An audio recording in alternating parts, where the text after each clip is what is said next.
আমরা এখন চলে এসেছি কান্দি মোল্লাপাড়া শিল্পী নিকেতনে বিভিন্ন রকম আলমারি, আলনা, শোকেস ডিজাইন দেখতে। এখন দেখছি বিভিন্ন রকম সাইড বক্স আলনা। দেখুন আমাদের এখানে যে জিনিসগুলো পাওয়া যায় তার কোয়ালিটি হবে 1 নম্বর। এই দেখুন ড্রেসিং টেবিল, টিভি শোকেস, এছাড়াও স্ট্যান্ডার্ড স্টিলের আলনা, গদি, এছাড়াও আরও অনেক রকম জিনিস। সব রকম জিনিস ভিডিওতে দেখানো যাবে না। স্টিলের খাট, এগুলো আপনার জিন্দালের লেভেলের স্টিলের খাট হবে, কোনো লোকাল স্টিল হবে না, জং পড়বে না, চিন্তা নেই। আমাদের কাছে কোয়ালিটিটা হচ্ছে মেন প্রায়োরিটি।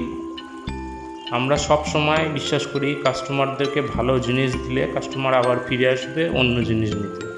এখানে আপনারা রিভলভিং চেয়ার দেখতে পাচ্ছেন, এছাড়াও স্ট্যান্ডার্ড স্টিলের আলনা, লোহার, দেখুন সাইড বক্স আলনা, লোহার কম্পিউটার টেবিল,